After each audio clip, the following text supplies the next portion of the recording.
예레미야 5장 25절을 보면은 이런 말씀이 있어요. 너희 죄가 너희에게 오는 좋은 것을 막았도다. 하나님께서 우리에게 좋은 것들을 보여주세요. 좋은 것들을 주시고요. 하나님께서 우리를 복되게 살도록 만들어 주셨어요. 뿐만 아니라 지금도 복되게 살기를 원하세요. 그래서 하늘의 각양 좋은 것들을 오늘 우리에게 하나님께서는 주시기를 원하십니다. 하나님께서 우리에게 각양 좋은 것들을 주시는데 하나님에게서 우리에게 주시는 이 선물들을 가로막고 있는 것이 있어요. 그것이 바로 우리의 죄죠. 그러니까 축복의 통로를 우리의 죄가 가로막고 있다는 거예요. 그래서 너희 죄가 너희에게 오는 좋은 것들을 막았도다. 이렇게 표현하고 있는 거죠. 그러므로 저는 이렇게 얘기하고 싶어요. 우리의 행동이 우리의 행복을 결정한다. 우리의 행복은 우리의 행동이 결정하죠. 우리가 선한 행동을 하면 하나님께서 축복의 통로를 크게 열어주실 줄 믿습니다. 그러나 우리가 나쁜 행동을 하면 축복의 통로가 좁아져요. 그리고 결국 막힌다는 거죠. 결국 우리의 행복은 우리의 행동에 따라 달려있는 거죠. 역사적으로 보면 나쁜 일을 하는 사람들은 결국에 가서 꼭 심판을 받더라고요. 이것이 역사의 순리예요. 선한 일을 한 사람은, 선한 행동을 하는 사람은 결국에 가서 복을 받더라고요. 당대의 복을 못 받으면 자손들이 복을 받게 되더라고요. 그러므로 우리가 누릴 행복은 우리의 행동이 결정하죠. 우리가 어떤 행동을 하느냐에 따라서 하나님께서 우리에게 열어놓은 축복의 통로가 막히기도 하고 열리기도 한다는 거죠. 오늘 야곱의 아들들 중에서 르벤에게 주신 말씀을 가지고 우리가 교훈을 삼고자 합니다. 세상 대부분의 사람들 누구나 할 것 없이 이 큰아들에 대한 애틋함이 있어요. 큰아들에게 마음이 더 가는 것이 저는 인지상정이라고 봐요. 야곱 역시 큰아들 이 르벤에게 애틋함이 있었던 것 같아요. 큰아들을 참 많이 사랑하지 않았을까 싶어요. 오늘 본문 우리 다 같이 3절을 같이 한번 읽어보겠습니다. 시작. 르벤 너는 내 장자요 내 능력이요 이렇게 돼 있어요. 여기까지만요. 아들 르벤을 생각할 때마다 내 큰아들이지 나의 능력이지 이런 노래를 야곱이 불렀을 것 같아요. 르벤을 볼 때마다 내 큰아들이야. 내게는 정말 큰아들이야. 그리고 내 능력이지 이렇게 노래를 했다는 거죠. 출애굽기를 보면은 출애굽기 13장 2절이나 또는 민수기 8장 6절을 보면은 이스라엘 자손들에게 사람이든지 짐승이든지 처음 난 것을 하나님께서 구별하라 그랬어요. 그것도 거룩하게 구별하라 그랬어요. 그리고 이렇게 말씀하셨어요. 처음 난 것은 다 내 것이다. 하나님께 속한 것이다. 그러니까 처음 난 것은 하나님께 속한 것이 될 만큼 하나님께 구별하여 드릴 만큼 귀한 것이었어요. 처음 난 것에 대한 애틋함이 참 깊어요. 그래서 민수기 21장을 보면은 참 재미있는 사건이 하나 나오는데 어떤 사람에게 아내가 둘이 있었어요. 그런데 아내 둘 중에 한 아내는 정말 사랑스러운 아내였어요. 그런데 한 아내는 좀 미웠어요. 사랑할 마음이 좀 안 가는 아내였어요. 두 아내가 있었는데 이 아내 둘 중에 하필이면 미워하고 있는 아내가 먼저 임신을 했어요. 그래서 아들을 낳았어요. 그리고 이제 사랑하는 아내가 또 임신을 해서 아들을 낳았어요. 근데 큰아들은 누구예요? 큰아들은 미워한 아내가 낳은 아들이 큰아들이에요. 아무리 미움받는 자의 아들이 장자일지라도 네가 그 장자권을 인정해서 네가 가지고 있는 소유에서 그에게는 두목을 주어라. 이렇게 돼 있어요. 몇 배를 줘요? 다른 아들에게 갈 것들에 비해서 몇 배를 줘요? 2배를 줘요. 미워하는 여인의 아들일지라도 그 아들은 너에게 너의 기력의 시작이기 때문이다 라고 신명기 21장 17절은 그렇게 말하고 있어요. 그러니까 큰아들은 기력의 시작이에요. 나에게는 기력의 시작이에요. 큰아들은 나에게 정말로 세상 그 무엇과도 바꿀 수 없는 어떤 무엇인가예요. 그런 애틋함이 있어요, 없어요? 다 있어요. 이런 말씀이 신명기에 나와 있는 것을 보면은 이스라엘 백성들뿐만 아니라 전 세계 모든 나라, 민족들, 어떤 부족이든지 상관없이 그 전통에서 이 큰아들에 대한 관념은 중요해요. 매우 중요하죠. 그래서 야곱도 그런 마음을, 세상 모든 아버지들이 다 그러니까 그 마음을 야곱도 가지고 있었던 거죠. 야곱이 느베나 너는 내 장자야. 내게는 큰아들이야. 내가 너를 구별해서 하나님께 거룩하게 드릴 만큼 너는 내게 큰아들이야. 내 능력이다. 이렇게 얘기했어요. 야곱은 르벤을 장자로 자랑할 뿐만 아니라 자신의 능력으로 여겼어요. 내 능력이요, 이 말은 나에게 속한 모든 능력이 이 르벤을 보면 르벤에게 집약되어 있다, 이런 뜻이에요. 그러니까 야곱이 가지고 있는 능력을 가장 많이 쏙 빼닮은 아들이 르벤이었어요. 야곱은 르벤을 볼 때마다 자신의 모습을 보는 것 같았어요. 그래서 12아들을 축복하는데 축복할 때 능력이라는 단어를 쓴 아들은 르벤밖에 없어요. 그래서 르벤을 볼 때마다 야, 쟤는 나를 닮아도 너무 닮았어. 내가 가지고 있는 능력을 쟤는 다 가지고 있어. 그래서 얼마나 좋은지 몰라요. 제가 이게 어떤 기계들을 만지작거리는 걸 제가 참 좋아하거든요. 잘 고치고 잘 만져요. 그런데 이 기계들을 잘 만지고 잘 고치는 능력을, 예를 들어서 우리 아들 유리가 닮았다고 가정을 해봐요. 그래서 유리를 볼 때마다 어떤 생각이 들까요? 아, 나도 저런 거 잘 고치는데 쟤도 잘 고치네. 오, 아빠를 참 많이 닮았어. 쟤는 내 능력을 다 가지고 있어. 그런 생각 할까 안 할까요? 하겠죠.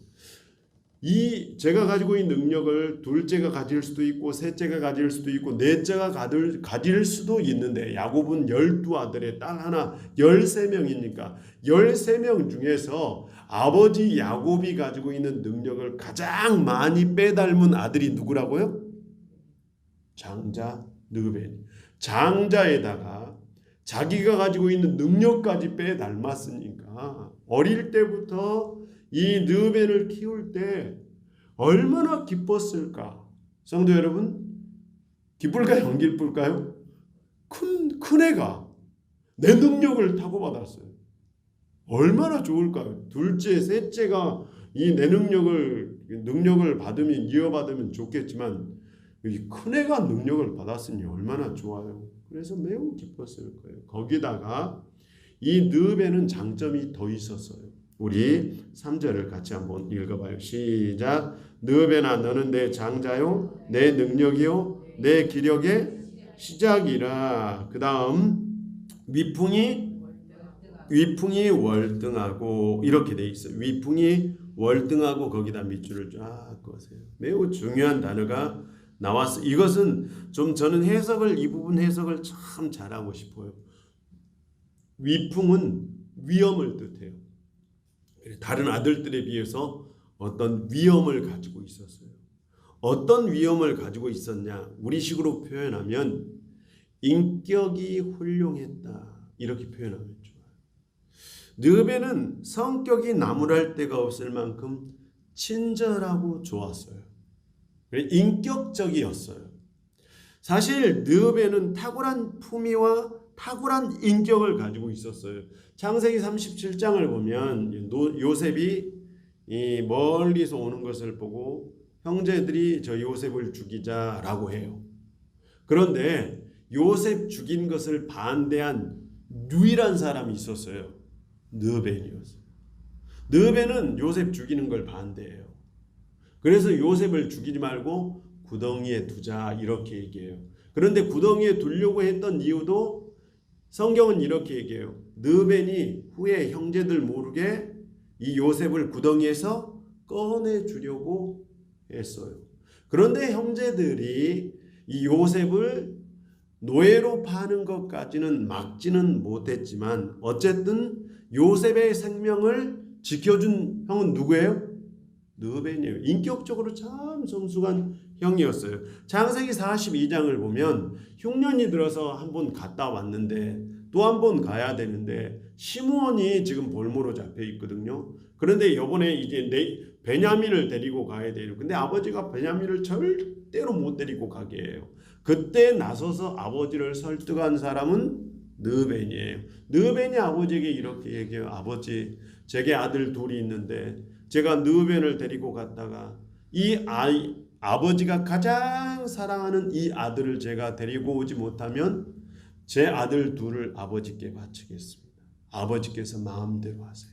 라고 아버지를 간곡하게 설득해요. 자기 두 아들을 희생하면서까지 가족 전체를 먹여 살리려는 이런 풍부한 마음을 느벤은 가지고 있었어요.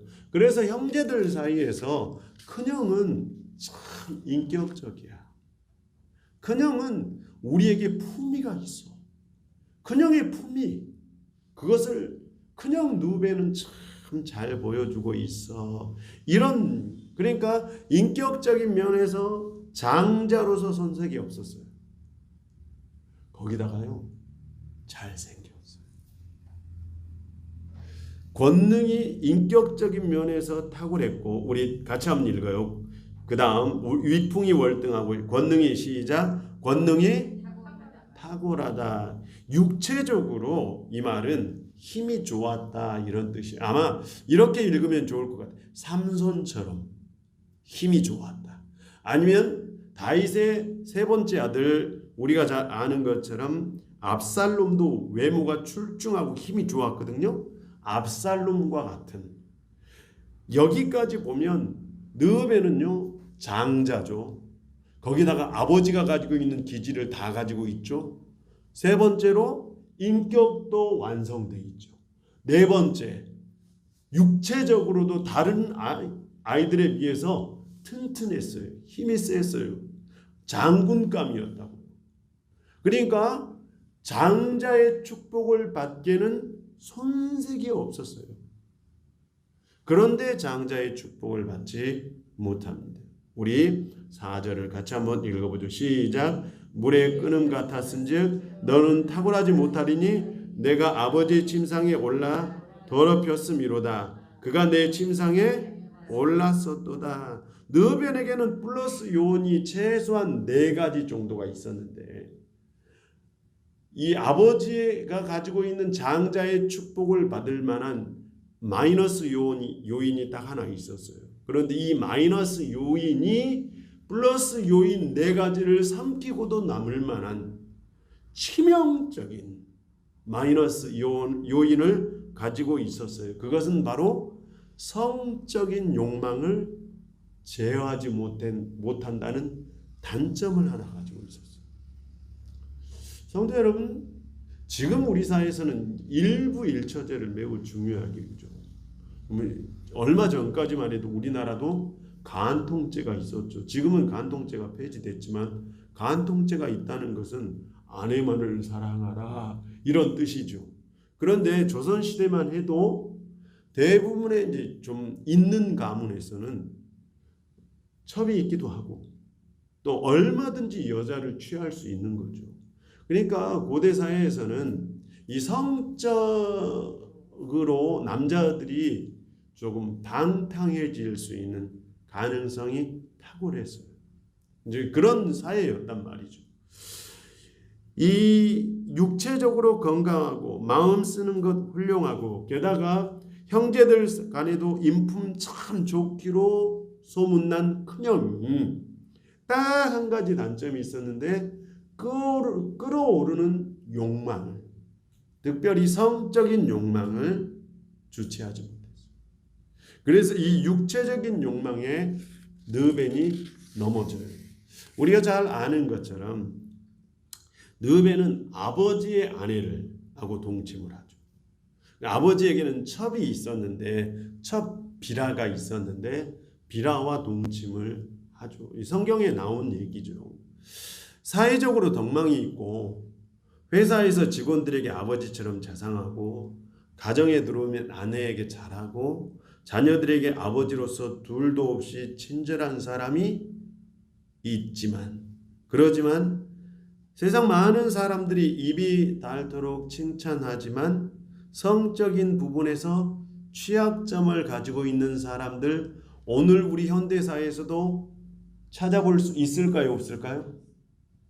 찾아볼 수 있어요? 없어요? 실은 많아요. 정말 이 사람 능력이 있어요. 이 사람 회사에서 직원들에게 참 잘해줘요. 이 사람이 집에 가면 가장으로서의 역할 참 잘해요. 그런데 이 사람이 성적인 면에서는 문제가 있는 사람 있을까요? 없을까요? 우리가 잘 아는 사람 한 사람 있어요. 작년엔가 이혼했죠. 전 세계 부자 서열 3번째, 마이크로소프트의 빌 게이츠라는 사람. 우리가 잘 아는 것처럼 아버지로서 얘가 셋이거든요. 아버지로서 참 자상했다고요. 남편으로서 아내에게 충실했어요. 회사도 전 세계에서 한때는 가장 큰 회사, 그 전 세계에서 가장 돈을 많이 벌 만큼 능력이 탁월했어요. 직원들에게도 참 친절했다고 그래요. 그리고 빌 게이츠가 재단을 하나 세웠는데 아프리카의 어려운 아이들 또는 빈국에 또 의료적으로 혜택을 받지 못한 사람들을 위한 엄청난 빌 게이츠가 이 재단을 만들었죠. 그러니까 사회적으로는 덕망이 있어요. 인격이 참 인격적인 사람이에요. 그런데 딱 한 가지, 성적인 욕망을 젊었을 때부터 주체하지 못했다고 그래요. 그래서 파티를 하면 이제 한마디로 친구들하고 함께 이게 다 복구하는 파티를 즐겼다고 최근에 이제 이게 밝혀진 거죠. 그런데 우리나라에도 이런 분이 한 분 계셨어요. 여러분이 잘 아실 수 있는 분이세요. 우리나라에서 18년 동안 대한민국 경제를 성장시키신 분이셨어요. 근대 대한민국의 산업의 기초를 닦았던 분이에요. 그래서 대한민국 국민들에게는 신처럼 여겨진 분이에요. 지금도 어느 지역에서는 이 사람을 신으로 여겨요. 반신 반인에서 신으로 여기고, 지금부터 몇 년 전인가 제가 이 뉴스에서 봤는데 어느 교회에서 십자가 대신 이 사람의 초상화를 걸고 이 사람을 신격화해서 추모 예배를, 그것도 교회에서 드렸어요. 그만큼 대한민국 국민들에겐 강렬한 인상을 남긴 사람인데 이분이 딱 취약점이 있었어요. 성적으로 문란했어요. 여러분이 이제 추측하면 누군지 다 아시겠죠. 그래서 말년이 좋지 않았죠. 성도 여러분, 참 신기해요. 롯이 살던 소돔은 참 부유한 도시였어요. 경제적으로 융성했어요. 심지어 사람들도요 친절했어요. 그런데 딱 하나 아쉬운 것이 있다면 도시 전체가 성적으로 타락했어요. 오늘 우리가 사는 세상은 어떨까요? 경제적으로 부유해요. 과학은 발달했고요. 세계는 하나의 생활권이 되어서 어디든지 마음만 먹으면 마음대로 여행할 수 있어요. 얼마나 좋은지 몰라요. 제가 먹고 싶으면 마트에 가서 겨울에도 먹을 수 있는 과일을 먹을 수 있어요. 겨울에 여름에 먹을 수 있는 과일도 먹을 수 있어요. 마음만 먹으면 다 할 수 있어요. 제가 마음만 먹으면 뭐든지 다 할 수 있을 만큼 오늘 이 세상은 정말 부유해요. 그런데 성적인 면에서는 어떨까요? 이전 세계보다 더 좋아졌다고 할 수 있을까요? 사람들이 성적으로 건강하다라고 할 수 있을까요? 사실 느베는 우리 사회, 오늘 우리가 사는 세계 전체를 비춰주는 거울이에요. 실력이 있고 재능이 있고 친절하고 좋은 일을 많이 하고 사회적으로 모범이 되고 서로 아끼고 어쩌면 복밖에 손색이 없는 사람이나 개인이나 민족이나 국가나 어떤 나라이든지 플러스 요인이 아무리 많을지라도 하나님께서 딱 하나 복을 주시는 기준을 삼으신데 그것이 바로 이 사회가 성적으로 타락했냐 안 했냐 이걸 본다는 거죠. 이 가정이 성적으로 타락했냐 안 했냐, 이 사람이 성적으로 타락했냐 타락하지 않았냐. 왜냐하면 성은 인간에게 하나님을 바라보게 하는 가장 좋은 조건이기도 해요. 사실 우리가 남녀의 성을 통해서 하나님께서 우리를 얼마나 사랑하시는지 사랑을 알 수 있는 최고의 방법은 성적인 것을 통해서. 그래서 하나님과 우리의 관계를 성경은요 어떻게 표현하냐면 결혼 관계로 표현해요. 하나님과 우리를 구약 성경은요 성적으로 표현해요. 그래서 우리가 하나님을 떠나서 이방신을 섬기면 또는 우상을 섬기면 이것을 성적으로 이렇게 표현해요. 음행했다. 이렇게 표현해요. 그러니까 하나님께서 가장 싫어하는 건 뭐예요?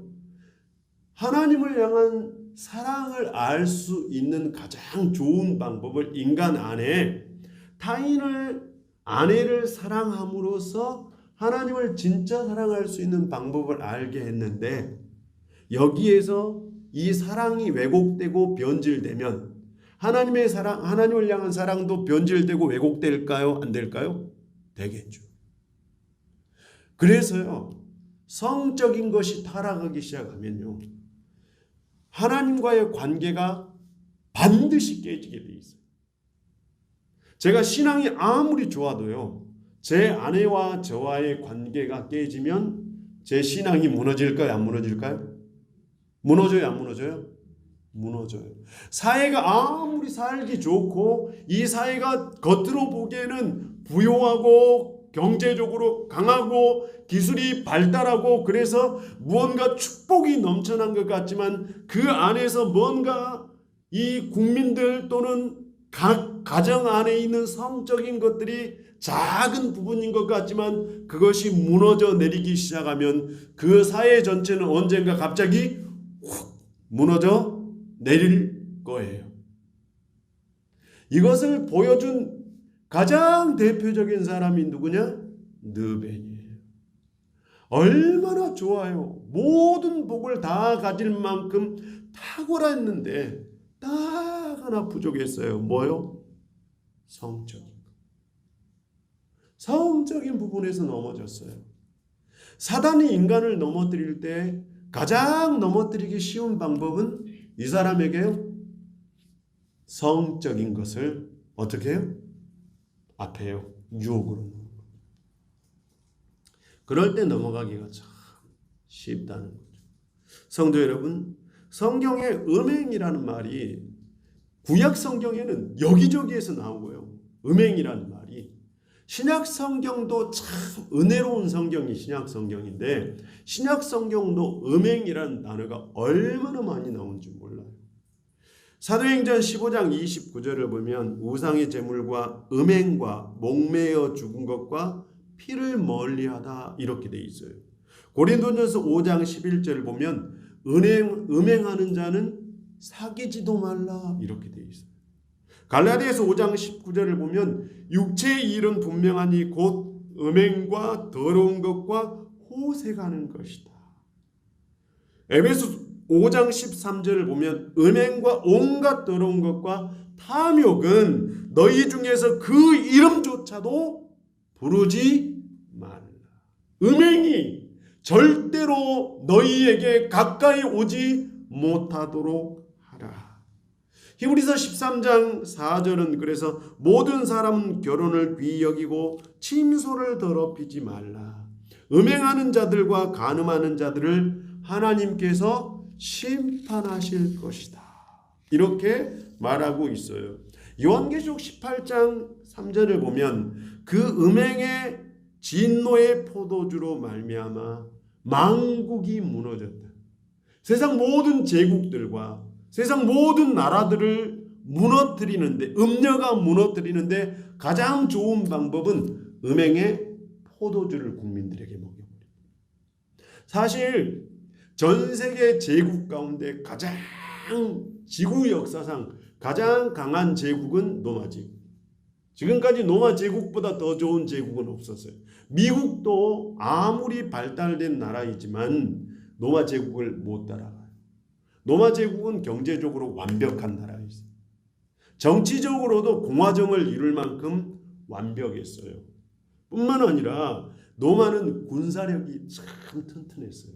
거기다가 오늘 세상에 있는 모든 우리가 법을 지키지 않습니까? 이 성문법의 근간은 다 로마법에서 나왔어요. 그만큼 로마는 법적으로 참 튼튼한 나라였어요. 그래서 사람들이 이렇게 외쳤어요. 이런 로마 제국은 영원히 갈 거다. 그래서 로마여 영원하라. 이 얘기 많이 들어보셨죠? 로마는 영원할 것이다. 완벽한 통치 체계를 갖춘 나라. 이런 나라는 이 지상에 없을 만큼 완벽한 나라인데 학자들이 로마 멸망의 원인을 추적해 보니까 로마가 멸망한 이유 중에 가장 큰 이유는 가정의 붕괴였어요. 성적으로 문란한 거죠. 로마가 마지막에 멸망할 때 모습은 소돔과 똑같았다. 어떤 나라든지 어느 민족이든지 어느 국가든지 어느 개인이든지 어느 가정이든지 그 가정이 하나님께 복을 받으려면 그 가정에 있는 복의 통로, 축복의 통로가 넓고 깊어지려면 그 가정이 성적으로 깨끗해야 될 줄 믿습니다. 저는 대한민국이 성적으로 건전한 나라가 되기를 지금도 기도합니다.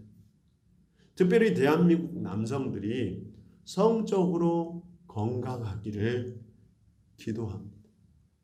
성경은 자주 얘기해요. 요한계시록 22장 15절에 개들과 점술가들과 음행하는 자들과 살인자들과 우상숭배자들과 거짓말을 지어내는 자는 다 성 밖으로 쫓아내버립니다. 이 성은 어떤 성이냐? 새 예루살렘이에요. 그러니까 우리가 구원의 마지막 장소로 새 예루살렘을 보는데 새 예루살렘에 들어가지 못할 사람 어떤 사람들이에요? 음행한 사람. 못 들어가요. 음행한 사람들은 성 밖에서 쫓겨냄을 당한다는 거죠. 사단이 사람을 무너뜨릴 때, 사단이 이 세상을 무너뜨릴 때, 사단이 느벤처럼 야곱의 마음에 가장 합당한 아들, 야곱이 자신이 가지고 있는 축복의 모든 권한을 물려주고 싶은 가장 완벽한 아들, 하나님께서 하늘의 복을 우리에게 줄 만큼 완벽한 사람, 재능도 있고 성격도 좋고 뿐만 아니라 많은 사람들에게 친절하고 주변 사람들에게 따뜻하게 대하고 자기가 가지고 있는 것을 나눌 줄 알고 완벽한 사람인데 사단은 이 사람에게 뭘 시험한다고요? 성적으로 무너지게 해요. 바로 이 사람, 오늘 우리 사회가 실은 느벤을 깊이 연구해 볼 필요가 있어요. 느벤은요, 이 사회가 복을 받을 수 있는 방법이 무엇인지, 오늘 이 저지리가 복을 받을 수 있는 방법이 무엇인지, 이 제주도가 복을 받을 수 있는 방법이 무엇인지, 대한민국이 복을 받을 수 있는 방법이 무엇인지 그 표본을 잘 보여주는 것이 느벤의 인생인 거죠. 성도 여러분, 오늘 우리 기도 제목을 하나 삼읍시다.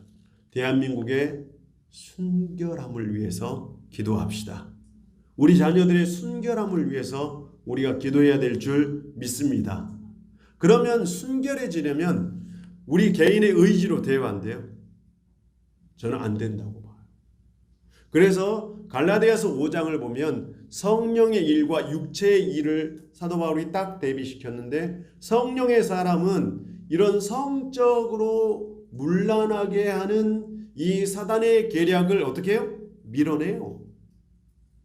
그러니까 느벤에게 모든 것이 완벽했어요. 인격적으로 괜찮았고, 재능도 있었고, 육체적으로 힘도 좋았고, 느벤은 아버지가 가지고 있는 탁월한 지략들을 다 가지고 있었고, 근데 느벤에게 딱 하나 없었던 게 뭘까요? 성령의 능력이죠. 그 마음에 성령이 없었어요.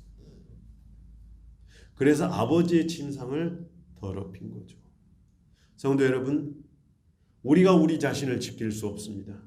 우리가 대한민국을 지킬 수가 없어요. 그러나 성령이 임하면 우리가 우리 자신을 지킬 수 있을 줄 믿습니다.